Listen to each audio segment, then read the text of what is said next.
Ora, o que planta e o que rega são um. Paulo disse, eu plantei, Apolo regou, mas o crescimento vem de Deus. Por isso ele fala assim, ora, o que planta e o que rega são um, e cada um receberá o seu galardão, segundo o seu próprio trabalho. Quer dizer, do lado da obra de Deus, nós vamos receber o nosso galardão conforme o trabalho que fizermos para Deus. Né? Por isso, em seguida, ele fala, né, no versículo 13, se você edifica sobre o fundamento que é Cristo, você precisa ver se você está edificando com ouro, prata, pedras preciosas ou madeira fina e palha. Versículo 13, manifesta se tornará a obra de cada um, pois o dia a demonstrará. Que dia esse é? O dia do Senhor. É o dia da vinda do Senhor, no tribunal de Cristo, vai manifestar, vai demonstrar, porque está sendo revelada pelo fogo. E qual seja a obra de cada um, o próprio fogo o provará. Quer dizer, madeira fina e palha não resistem ao fogo. Quando aquilo que nós fizemos, que não fizemos de acordo com a vontade de Deus, de acordo com o material, né, materiais que são o próprio Deus próprio, né, ouro, prata e pedras preciosas, a nossa obra pode ser volumosa, nós temos feito uma coisa grandiosa, mas quando vem o fogo, se tudo queimar, não vai sobrar nada, e nós não vamos ser bem recompensados, com certeza. Tá?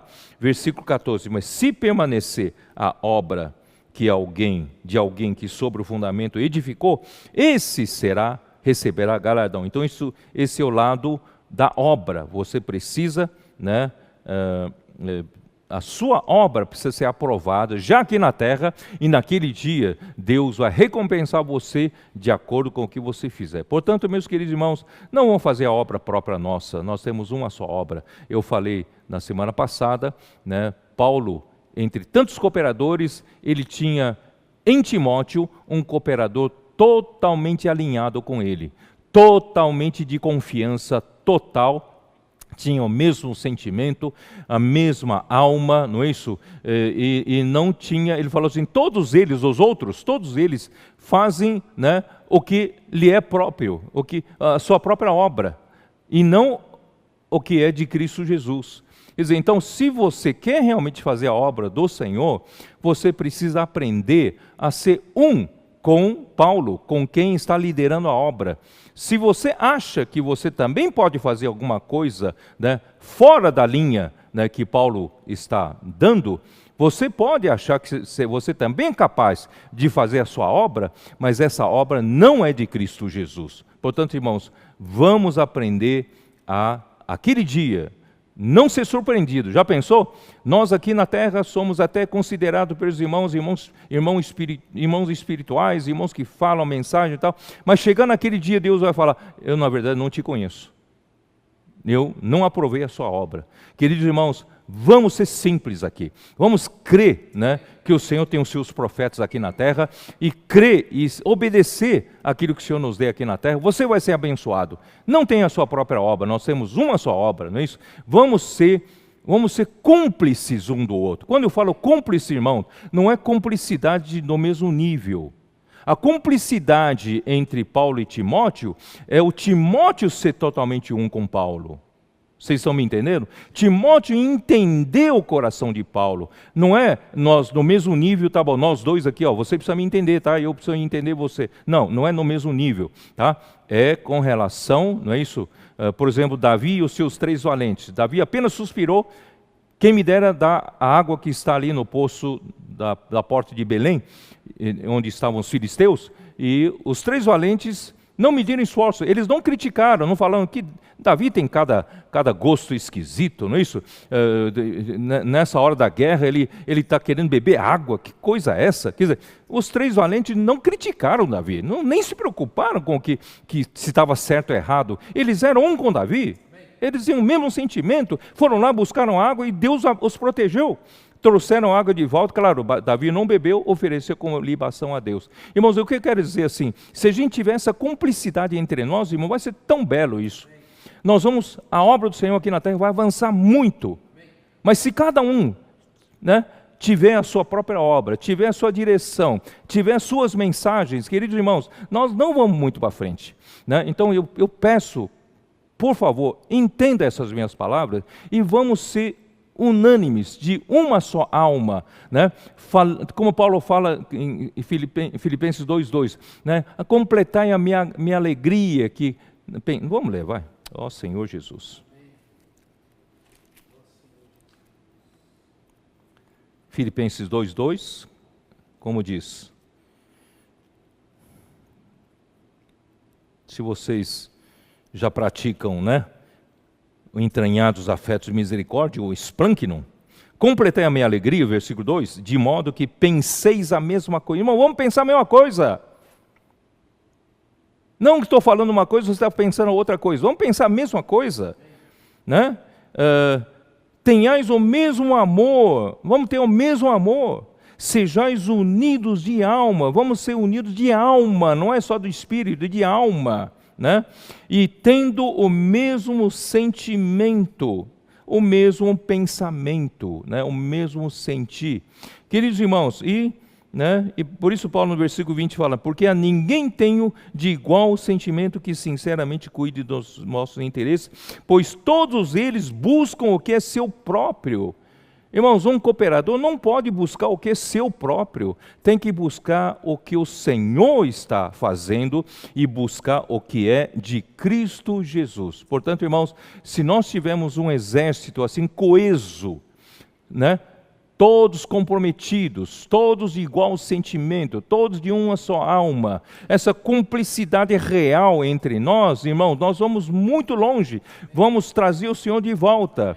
Mas se nós quisermos atrasar, é só cada um fazer sua obra, né? Então, graças ao Senhor que nós estamos, né, sendo trabalhados pelo Senhor. Bom, aquela trombeta que eu falei em 1 Tessalonicenses capítulo 4, 16, versículo 16, é a última trombeta, né, que está em 1 Coríntios 15, 52, tá? Eu li, não sei se eu li em 1 Coríntios, vamos ler, vai. 1 Coríntios 15, 52, se não lembro, vamos ler. Ó Senhor Jesus.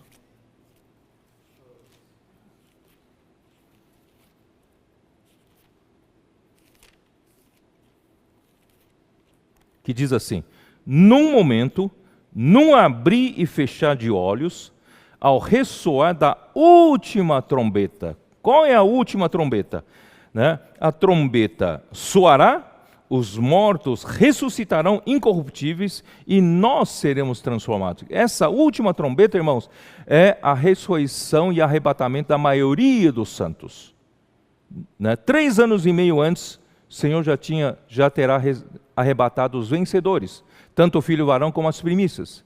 E aqui, ao ressoar da última trombeta, tá, é a 7ª trombeta. Isso está em Apocalipse 11:15. Vamos lá.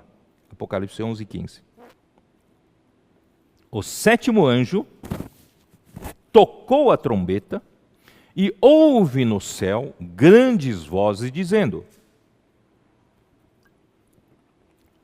o reino do mundo se tornou de nosso Senhor e do seu Cristo, e Ele reinará pelo século dos séculos. Chega de Satanás na tentação de Jesus, dizer para Jesus, se gabar de que os reinos do mundo e a glória deles, né, a autoridade sobre os reinos foi dada para Ele. Ele dá a quem quer. Era só Jesus adorar, ele dará essa autoridade para Jesus. Queridos irmãos, chega dessa usurpação. Quando chegar o 7º anjo tocar a 7ª trombeta, o reino do mundo é aquela pedra de Daniel 2, que foi lançado aos pés da grande estátua, não é isso? De Nabucodonosor, começando pelo império babilônico, e seguido pelo Império Medo-Persa, e seguido pelo Império Macedônio, né, macedônico, que que é representado pelo Alexandre o Grande, e depois os seus 4 generais que os sucederam, e no fim o Império Romano, e depois os pés, parte barro, parte ferro, que são os países, os impérios de hoje, onde nós vivemos. Mas, queridos irmãos, quando chegar no final dos tempos, Jesus Cristo vai surgir junta, essa pedra, irmãos, é Jesus Cristo, mas juntamente com os vencedores. E essa pedra vai atingir os pés dessa grande estátua, vai esmiuçar. Ele pode ter uma cabeça grande, pode ter um tronco grande, umas pernas fortes, mas a hora que atingir os pés, irmãos, a estátua toda se espatifa e será esmiuçado e tornará pó. E vem o vento, levará tudo, não sobrará mais nada. Então o reino do mundo se tornou de nosso Senhor, né, e do seu Cristo, e Ele reinará pelos séculos dos séculos. Chega dos reinos do mundo, cheio de injustiça, de impiedade, de mentiras, de engano, não é isso? Vamos finalmente ter um reino de justiça e de paz. Né? Aí eu não vou ter tempo de ler tudo isso, aí eu vou ler para vocês o versículo 18. Na verdade, as nações se enfureceram, e chegou, porém, a tua ira. Né? Então, as nações se enfureceram, quer dizer, as nações não querem mais ficar debaixo do jugo de Deus, não querem ficar, né, debaixo ainda, preso às leis de Deus, né? Eles querem se libertar dos laços, das algemas, querem fazer o que o homem quer fazer, toda impiedade, toda injustiça, não é isso? Toda perversidade, é isso que está escrito. Eu estou repetindo essas frases, porque isso está em Romanos capítulo 2, não é isso? Então mas vai chegar também o momento da ira de Deus. Quando chegar o momento da ira de Deus, será o julgamento das nações. Muito bem. Mas antes do julgamento das nações, olha aqui. E o tempo determinado para serem julgados os mortos. Você vai dizer, peraí, quem são esses mortos aqui? O tempo determinado para serem julgados os mortos. Queridos irmãos, os mortos aqui não são os mortos que não aceitaram a Jesus. Não são os mortos incrédulos. Aqui se tratam dos mortos dos filhos de Deus no meio dos santos. Sabe por quê? Porque em seguida ele fala, para serem julgados os mortos e para se dar o galardão aos seus servos, os profetas, aos santos e aos que temem o teu nome. Então, esse julgamento é diferente do julgamento do grande trono branco no final do milênio, registrado em Apocalipse 20, versículo 11. Ali serão julgados todos os incrédulos, né? O mar entregará os seus mortos, a morte entregará os seus mortos. Né? Ali então Deus julgará na sua sabedoria, né? Todos os mortos serão os incrédulos. Mas nesse momento, irmãos, antes ainda da batalha de Armagedon, Deus vai julgar os mortos, Cristo vai julgar os mortos, mas esses mortos serão os santos. Ele vai ver no tribunal de Cristo, vai definir quem for aprovado e quem não for aprovado. Quem for aprovado, e aqui diz, né, dá galardão aos teus servos, os profetas, aos santos e aos que temem o teu nome, tanto aos pequenos como aos grandes. Queridos irmãos, não pense você, eu sou pequeno, eu sou uma irmã pequena, eu não sou esses irmãos, né, esses cooperadores, irmãos responsáveis, irmãos líderes, eles falam bem, eles pregam o evangelho, são poderosos, tá? E eu não sou nada, né? Queridos irmãos, aqui para grandes e pequenos, se o Senhor te deu pouco, seja fiel no pouco. Se o Senhor deu muito para eles, o Senhor vai cobrar muito deles também. Portanto, irmãos, não se preocupem, irmãs, não se preocupem. Sejam fiéis naquilo que Deus te deu. Aqui, os grandes e os pequenos vão receber, né, o galardão. Tá? Então, esse é o momento de Deus galardoar. Tá? E aí fala, e para destruíres os que destroem a terra. Aí sim, porque Deus vai galardoar esses que forem aprovados, e esses que forem aprovados vão se juntar aos vencedores, já arrebatados do terceiro céu, e eles vão formar a noiva. E essa noiva vai se casar com Cristo, Apocalipse 19, nós já lemos isso semana passada, eu não vou ter tempo de ler isso hoje, vamos continuar no domingo que vem, mas o que interessa aqui é que juntamente, somente quando nós estivermos prontos, aptos para nos unir a Cristo, irmãos, esse é um segredo na união da igreja com Cristo, pretendo falar no domingo que vem. Então, essa união com Cristo, irmãos, Deus vai realmente usar Cristo e a igreja para derrotar, né, anticristo, falso profeta e as nações dessa terra. E graças ao Senhor virá um milênio. E os vencedores reinarão com Cristo, capítulo 20 de Apocalipse, versículo 4 e versículo 9. No final do 4, e viveram e reinaram com Cristo durante 1000 anos. Aqui fala dos vencedores tardios. Versículo 6. Bem-aventurado e santo é aquele que tem parte na primeira ressurreição.